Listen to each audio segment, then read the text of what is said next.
Subscribe now. Bell icon. Never miss an update. चलिए आज से क्वेश्चन नंबर 26 से बताना चालू करते हैं। क्वेश्चन नंबर 25 तक तो बता ही चुके हैं, है ना। तो देखिए क्वेश्चन नंबर 26 क्या दिया हुआ है। निम्न में से कौन सी एक घटना की प्रायिकता नहीं हो सकती है। तो सिंपल समझ जाइए कि कौन सी प्रायिकता नहीं हो सकता है, ठीक है ना। तो प्रायिकता हमेशा 0 से लेकर 1 तक होता है। कहां से 0 से लेकर 1 तक होता है, ठीक है। अगर 0 से आप पीछे जाते हैं तो प्रायिकता नहीं होगा, वो किसी घटना की प्रायिकता नहीं होगा। 0 से पीछे का मतलब क्या होता है, -1, -2, -3, -4। तो माइनस में जितना भी आएगा ना आपके पास, तो वो किसी घटना की प्रायिकता नहीं होगा। अगर आप 1 से आगे लेकर जाते हैं, 1 से आगे का मतलब क्या, 1.1, 1.2, 1.3, है ना। ये तो 2, 3, 4, 5, 6 कुछ भी होगा इसमें। 1 से आगे जैसे ही निकला तो वो किसी घटना की प्रायिकता नहीं होगा। ना ही 0 से पीछे जाना चाहिए और ना ही 1 से आगे होना चाहिए। तो देखिए आप कि 1 से पीछे कौन सा है। ये तो 1 आ जाए तो आंसर हो जाएगा, ठीक है ना। तो ए नंबर में लिखा हुआ 25%। इस 25% का मतलब क्या होता है, 25%, ठीक है। 25% जब परसेंटेज यहां से हटाइएगा तो 25, अब परसेंटेज हटाइएगा तो नीचे कितना लगेगा, 100 लगेगा। चलिए काटिए, 25 का 25, 25 चौक 100, क्या आ गया यहाँ पर 1/4। जब इस एक को 4 से भाग दीजिएगा तो ये 1 से नीचे आएगा। देखिए 1 को 4 से भाग देते हैं, 1 को 4 से भाग देते हैं।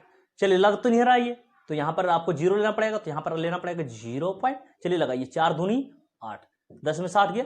तो देखिए शुरुआत में 0 आ गया, 1 तो नहीं आया। अगर 1 आता तो क्या होता, 1.2 मतलब 1 से आगे निकल जाता, प्रायिकता नहीं होता किसी का। लेकिन ये तो प्रायिकता है क्योंकि ये 1 के नीचे है, ये प्रायिकता है। हमसे पूछा कि प्रायिकता नहीं हो सकती है, ठीक है ना। तो इसमें सिंपल पकड़िए कौन सा है जो प्रायिकता नहीं हो सकती है। इसमें सिंपल देखिए तो, हाँ 3/2 को अब जब भाग लगाइएगा तो आएगा 1.5। देखिए 1 से आगे निकल गया, तो ये जो है डी नंबर वाला, ये 3/2 किसी घटना की प्रायिकता नहीं हो सकती है। अगला क्वेश्चन क्या पूछा है कि प्रायिकता का न्यूनतम मान होता है। तो प्रायिकता का न्यूनतम मान हमेशा 0 होता है और अधिकतम मान 1 होता है। अगर आपसे पूछा जाता है प्रायिकता का संभव मान जो है 1 होता है, असंभव मान 0 होता है। तो आपसे न्यूनतम पूछा है तो न्यूनतम का जवाब दीजिए 0।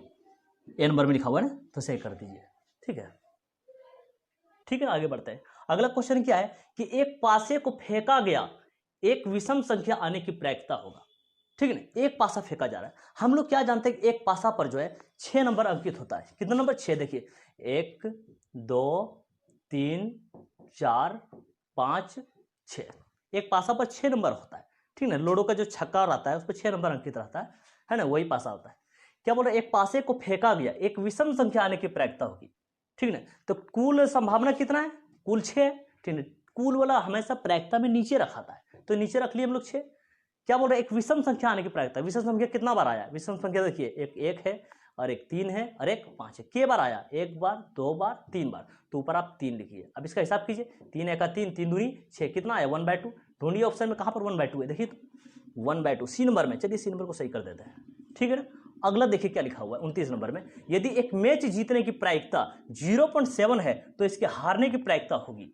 एक मैच जीतने की प्रायिकता कितना है, 0.7। हारने की प्रायिकता क्या है, देखिए एक मैच हो गया है ना, एक मैच जीतने की प्रायिकता क्या दिया हुआ है 0.7। जीतने की प्रायिकता दे रखा है ये 0.7। एक मैच है ना, जीतने की प्रायिकता क्या है 0.7। तो हारने की प्रायिकता क्या होगी, चलिए इसको माइनस कीजिए आप। 1.0 कर लीजिए, माइनस लगाइए, इसको माइनस कीजिए। 10 में से 7 निकाल देंगे 3, पैसा तो ये दिया था 1, है ना। तो 0 में से 0 गया, ये 0.3। हारने का प्रायिकता क्या होगा 0.3। 0.3 को आप इस रूप में भी लिख सकते हैं कि 3 दे दिए, 0.1 अंक बाद है। जब 0.1 यहां से खत्म करेंगे तो नीचे क्या पड़ेगा, 10 पड़ेगा, है ना। 0.1 अंक बाद नीचे 10 पड़ेगा। 3/10 है ऑप्शन में, देखिए तो हाँ 3/10 है। चलिए इसको आप सही कर दीजिए, ठीक है ना, कंप्लीट। अगला क्वेश्चन देखिए, क्वेश्चन क्या लिखा हुआ अगला में 30 नंबर में, अच्छी प्रकार से फेंटी गई एक ताश की गड्डी में से एक पत्ता यादृच्छिक से निकाला जाता है तो इसके काला रंग का बादशाह होने की प्रायिकता है। तो सिंपल आप समझ जाइए कि काला रंग का बादशाह कितना होता है एक ताश में। एक ताश की गड्डी में काला रंग का बादशाह कितना होता है, 2 काला रंग का बादशाह होता है और 2 लाल रंग का बादशाह होता है, ठीक है। तो ताश की गड्डी जो होता है टोटल कितना कार्ड होता है 52।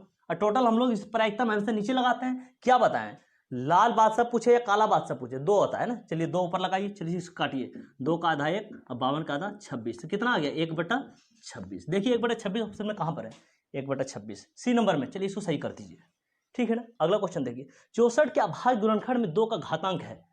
चलिए 64 को तोड़िए, 64 को 2 से, 64 का आधा 32 हो जाएगा 2 से, 32 का आधा कितना हो जाएगा 16 हो जाएगा 2 से, 8 का आधा कितना हो जाएगा 16 का आधा कितना हो जाएगा 8 हो जाएगा, 2 चौक फिर 8 हो जाएगा, ये 2 दूनी 4। क्वेश्चन क्या पूछा, 64 के अभाज्य गुणनखंड में 2 का घातांक कितना है, मतलब 2 कितना बार आया है जब आप 64 को तोड़ते हैं तो 1 2 3 4 5 6, कितना बार आया 2 6 बार आया, मतलब ये 2 का पावर 6, घात इसी को तो बोलते हैं, ये यहाँ पर तो पावर कितना आ गया 6।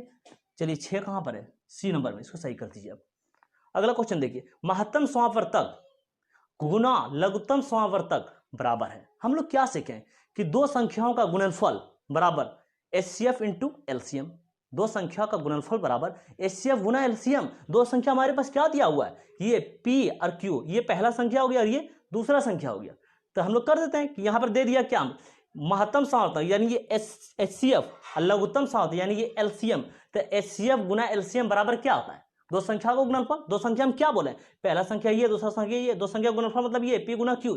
ढूंढिए पी गुना क्यू कहां पर है, ए नंबर में, चलिए सही कर दीजिए इसको, ठीक है ना।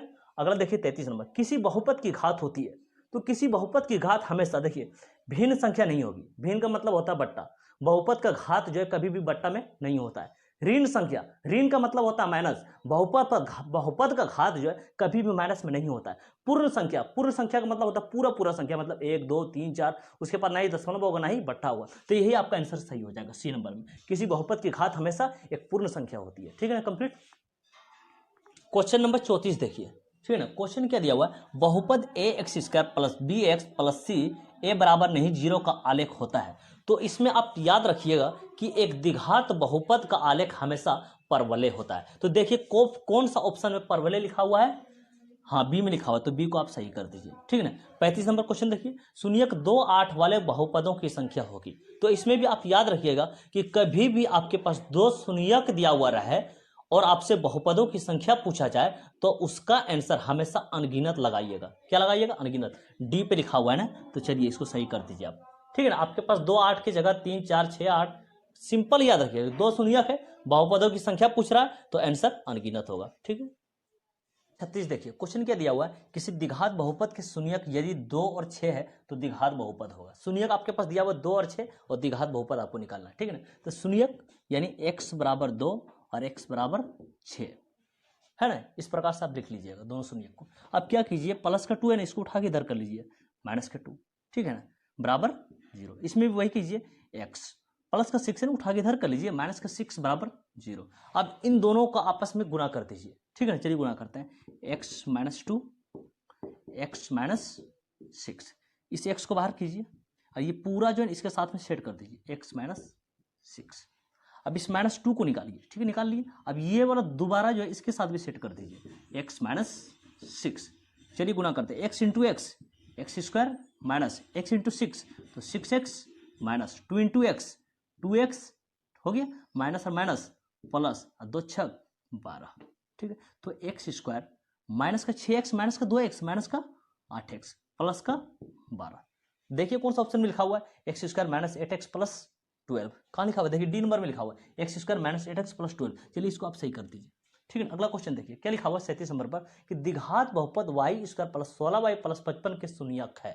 जब इसका शून्यक निकालिएगा तो क्या दोनों ऋणात्मक आया या दोनों धनात्मक आया, ये एक धनात्मक दूसरा ऋणात्मक, या दोनों समान आ गया है, ठीक है ना। चलिए निकाल कर देखते हैं, क्या लिखा हुआ है, y स्क्वायर बहुपद क्या दिया हुआ है, y square plus 16y plus का 55, ठीक है ना। इस 55 को तोड़ लीजिए, 55 को जब तोड़िएगा, 55 को जब तोड़िएगा तो क्या हो जाएगा, ये 11 5 55, 11 और 5 16, बीच में 16 लिखा हुआ है, ठीक है ना। चलिए इसको तोड़ लिखते हैं हम, x square plus 5y plus 11y plus 55, ठीक है ना। 11y और 5y 16y बीच का ऐसा मिल गया ना। चलिए आगे बढ़ते हैं, हम लोग कॉमन लेते हैं, इन दोनों के पास कॉमन क्या है, y दोनों के पास है, y ले लीजिए, इसके पास y डबल है, पावर है ना ये y स्क्वायर। चलिए एक y बच गया, y प्लस यहाँ पर क्या बचा 5 प्लस 11y प्लस 55, कॉमन क्या है, 11 का पारा में 11 भी होता है 55 होता है, 11 कॉमन ले लीजिए, ठीक है। तो यहाँ पर y बचा प्लस 11 का पारा में 55 होता है 5 बार में, ठीक है ना। तो क्या देख रहे हैं, दोनों डब्बा सेम हो गया, दोनों जब सेम हो गया एक डब्बा ले लीजिए आप, y प्लस 5 और एक बाहर वाला लिखते हैं ये वाला y प्लस 11, y प्लस 11, ठीक है ना। अब हम लोग y का आंसर निकाल लेते हैं, इसके साथ भी 0 करेंगे, इसके साथ भी 0 कर लेंगे, चलिए डायरेक्ट कर लेते हैं इसको कि y बराबर हो जाएगा सर, प्लस का 5 है तो क्या आएगा, माइनस का 5 आएगा, ठीक है ना। कॉमन लगाइए, इसका भी निकालिए, y बराबर प्लस का जब 11 उठा के इधर रख दीजिए तो माइनस का 11 होगा। तो हम लोग क्या देख पा रहे हैं कि दोनों शून्यक जो है इसका माइनस में आया है। माइनस को ही ऋणात्मक बोलता है, धनात्मक किसको बोलते हैं, प्लस को, और ऋणात्मक बोलते हैं माइनस को। तो दोनों शून्यक इसका क्या आ गया, ऋणात्मक। दोनों ऋणात्मक कहाँ लिखा हुआ है, ए नंबर में लिखा हुआ है। चलिए इसको सही कर दिए, ठीक है ना।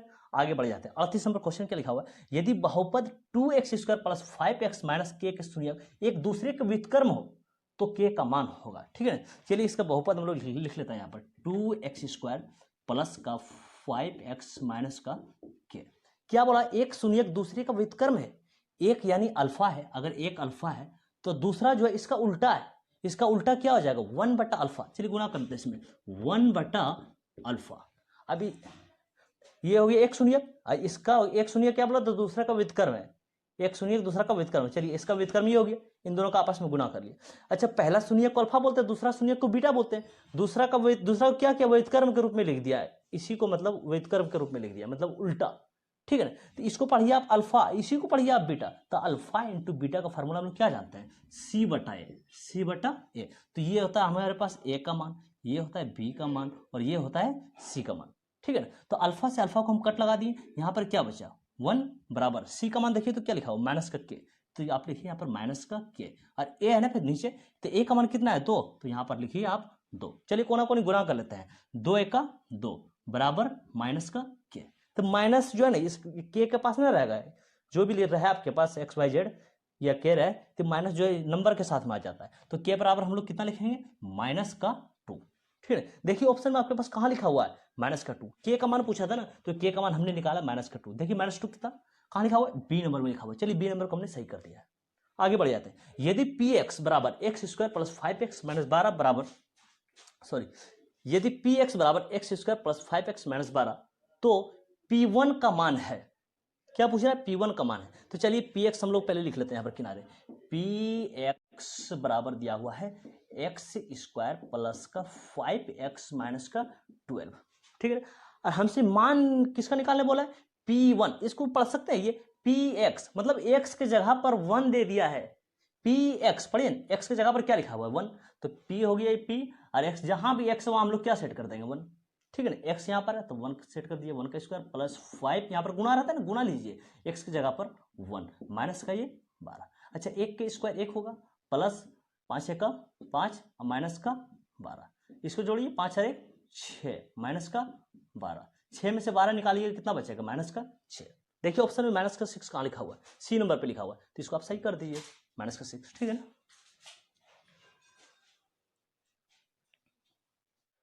क्वेश्चन नंबर 40 देखिए, क्वेश्चन क्या दिया हुआ है, युग्म समीकरण इतना और इतना का हल है ना। कैसा हल आएगा, कोई हल नहीं, एक हल, दो हल, अनिगणित हल। चलिए निकाल कर देख लेते हैं कैसा हल आएगा। चलिए इस समीकरण को लिखते हैं किनारे, 2x प्लस 4y बराबर 3, ठीक है ना। और ये समीकरण भी लिख लेते हैं, देखिए 12y प्लस 6x है ना, तो पहले x वाला लिखेंगे सीधा करके, 6x प्लस का 12y है ना, 6x प्लस का 12y बराबर का 6। अच्छा, ये होता है A1, ये होता है B1, और ये होता है C1, ये होता है A2, ये होता है B2, और ये होता है C2। चलिए बारी बारी से हम लोग A1/A2, B1/B2, C1/C2 तीनों निकाल कर देख लेते हैं, ठीक है ना। चलिए A1/A2 निकालते हैं, A1/A2, A1 कितना हो गया 2, और A2 कितना हो गया 6, ठीक है। 2 का 2, 2 तिया 6, यानी 1/3। A1/A2 आया 1/3। चलिए B1/B2 निकालते हैं, B1/B2, B1 कितना हो गया देखिए तो 4 हो गया, और B2 हो गया 12। चलिए कट लगाइए, 4 का 4, 4 तिया 12, B1 आ गया 1/3, है ना। चलिए C1/C2 निकालते हैं, C1/C2, C1 कितना दिया हुआ है 3, ठीक है, और C2 कितना दिया हुआ है 6, कट लगाइए, 3 का 3, 3 दूनी 6। तो हम लोग क्या देख पा रहे हैं कि A1/A2 और B1/B2 का मान जो है 1/3 1/3 मतलब सेम आया हुआ है, और C1/C2 जो है अलग आया हुआ है। तो हम लोग शर्त लिखते हैं कि जब हमारे पास A1/A2 बराबर रहता है B1/B2 के, और बराबर नहीं रहता है C1/C2 के, है ना, तो हम लोग शर्त इसमें क्या पढ़े हैं, कोई हल नहीं। जब A1/A2 बराबर B1/B2 का रहे और फिर है बराबर नहीं C1/C2, तो हम लोग क्या लिखते हैं, कोई हल नहीं।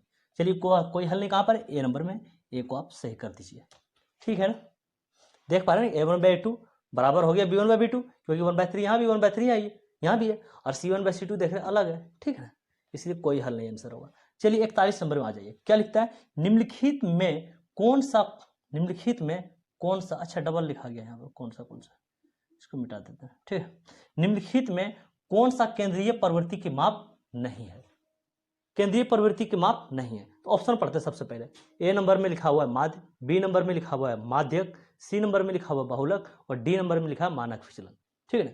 तो गणित वाले पेपर में ऑब्जेक्टिव क्वेश्चन में कहीं भी आपको अगर मानक विचलन नजर आ जाए तो क्वेश्चन मत पढ़िए, डायरेक्ट आंसर लगा दिए इसका, जहां भी मानक विचलन उसको सही कर दीजिए, क्योंकि मानक विचलन लिखा हुआ अगर रहेगा आपके पास तो क्वेश्चन जो है यही लिखा हुआ रहेगा, केंद्रीय प्रवृत्ति की माप नहीं है, ठीक है। आगे बढ़ जाते हैं 42 नंबर, प्रेक्षण इतना का बहुलक है। बहुलक मतलब क्या, जिसकी संख्या सबसे ज्यादा होगा वो बहुलक का आंसर हो जाएगा। तो किसकी संख्या ज्यादा देखिए तो 14 तो 2 ही बार है, 13 भी देख रहे हैं 2 ही बार है, क्या देख पा रहे हैं कि 15 एक बार यहाँ, एक बार यहाँ, एक बार यहाँ, 15 जो है 15 की संख्या सबसे ज्यादा है, चलिए बहुलक हो गया हमारे पास 15, सी में लिखा हुआ सही कर दीजिए 15, ठीक है। आगे बढ़ जाता है 43 नंबर, प्रथम 5 प्राकृत संख्याओं के माध्य है, प्रथम 5 प्राकृत संख्याओं के माध्य, चलिए प्रथम 5 प्राकृत संख्या लिखते हैं।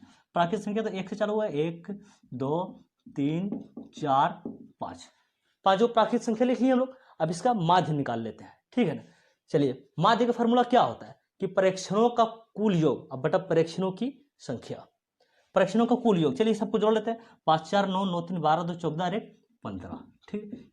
प्रेक्षणों की संख्या, कितना प्रेक्षण है ये, 1 2 3 4 5, चलिए 5 से भाग लगाइए, 5 तिया 15, 3, माध्य का आंसर कितना है 3, 3 कहाँ लिखा हुआ है देखिए तो, 3 लिखा हुआ आपके पास बी नंबर में, चलिए बी को सही कर दीजिए, ठीक है ना, क्लियर।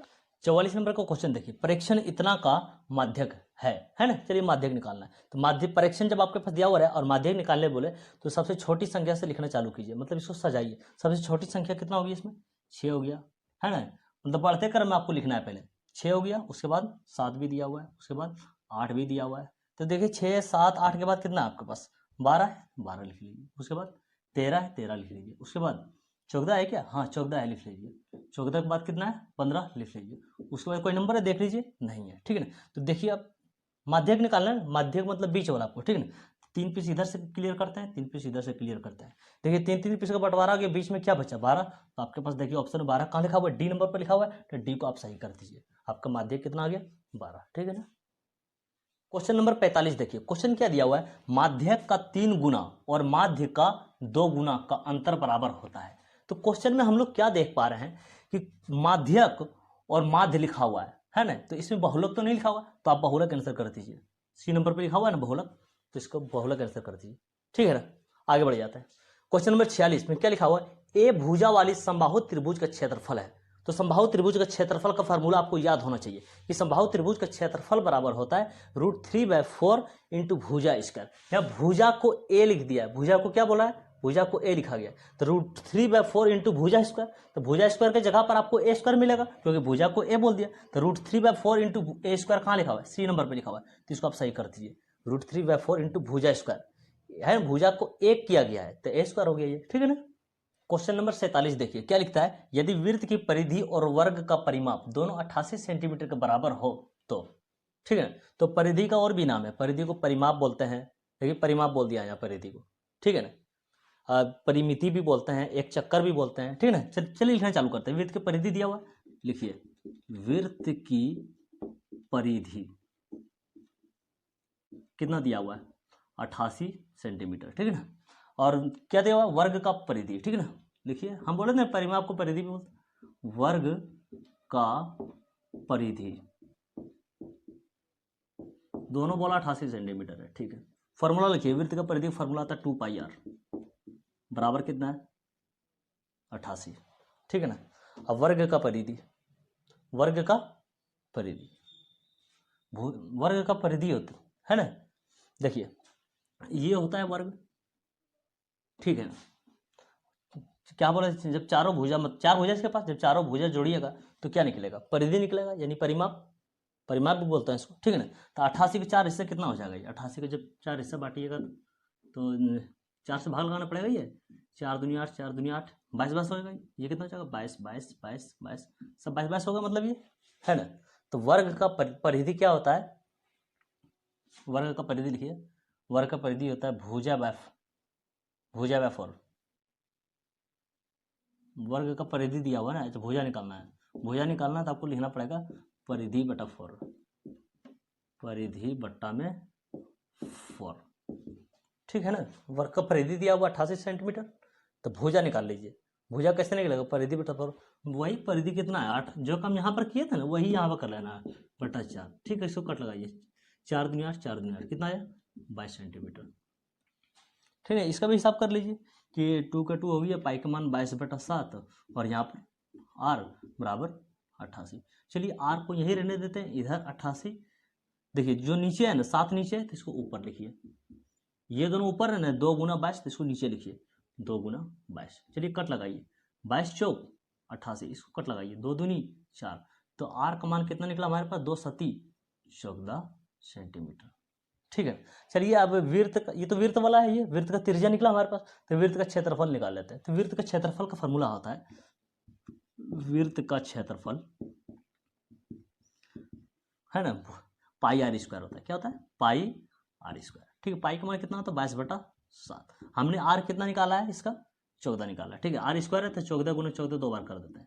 चलिए कट लगाते हैं इसको, 7 दूनी 14, चलिए इसको गुना कर लेते हैं, इसको 22 दूनी 44, 44 गुना 14 करते हैं, 44 गुना 14 करते हैं, 14 चौक 56, 56 के 6 बचा 5, 14 चौक 56 और 5, 56 और 5 कितना हो जाएगा ये 59, 56 और 5 61 होगा, कितना होगा 61 लिखिए, मतलब 616 आ गया।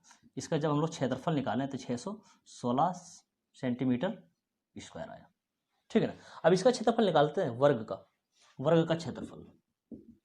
वर्ग का क्षेत्रफल का फॉर्मूला क्या होता है भुजा स्क्वायर, भुजा कितना है निकाला है हमारा 22, ठीक है। तो 22 का स्क्वायर कर लीजिए, अब 22 का स्क्वायर होता है 484। तो देखिए कौन बड़ा है, वृत्त वाला देख रहे हैं बड़ा है, 484 जो है, ये वर्ग का क्षेत्रफल जो है छोटा है। तो हम लोग क्या लिखेंगे, वृत्त का क्षेत्रफल है ना, उसके बाद लिखते हैं वर्ग का क्षेत्रफल।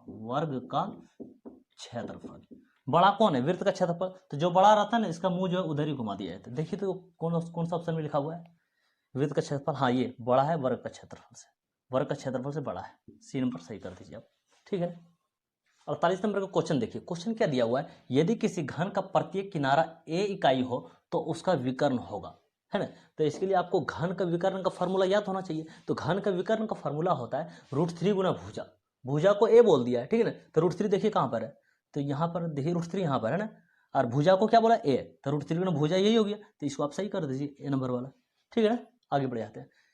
49 नंबर क्वेश्चन में क्या लिखा है, त्रिज्या r तथा ऊंचाई h, देखिए बड़ी r और बड़ी h लिया है, ठीक है ना। त्रिज्या r और ऊंचाई h वाले एक लंबवृत्तीय शंकु का आयतन होगा। तो इसको बनाने के लिए आपको शंकु का आयतन का फॉर्मूला याद होना चाहिए। शंकु का आयतन का फॉर्मूला क्या होता है 1/3 पाई r स्क्वायर h। हम r और h को बड़ा वाला चुनेंगे, 1/3 पाई r स्क्वायर h। देखिए तो कहाँ है बड़ा वाला एकदम 1/3 पाई बड़ा वाला r बड़ा वाला h है ना, 1/3 पाई r स्क्वायर h। चलिए इसको सही कर देते हैं बी नंबर वाले, ठीक है ना। अब आ जाते हैं क्वेश्चन नंबर 50 पर। क्या लिखता है, यदि दो वृत्तों का क्षेत्रफल का अनुपात 4:25 है तो उनकी त्रिज्याओं का अनुपात होगा। क्षेत्रफल का अनुपात दिया हुआ है और पूछा किसका है त्रिज्या का अनुपात। अच्छा क्षेत्रफल का यूनिट मतलब क्षेत्रफल को मापा जाता वर्ग इकाई में। तो सिंपल ये सोचिए, अगर क्षेत्रफल जब दिया हुआ है ना तो 4 किसका वर्ग है 2 का, और 4 किसका वर्ग है 2 का, और 25 किसका वर्ग है 5 का। तो 2 5 कहाँ है देखिए, तो डी नंबर पे लिखा हुआ, देखिए डी नंबर पे 2 5। 4 किसका वर्ग है 2 का, 25 किसका वर्ग है 5 का, ठीक है। अगर आपसे पूछा है, अगर आपके पास दिया हुआ रहता है त्रिज्या का अनुपात 2:5 है ना, तो आपसे पूछा जाता है क्षेत्रफल, तो क्या करते हैं 2 का वर्ग 4, 5 के वर्ग 25, वापसी चले जाते हैं, ठीक है ना। इसी तरीके से आप सोल्व कीजिएगा, ठीक है।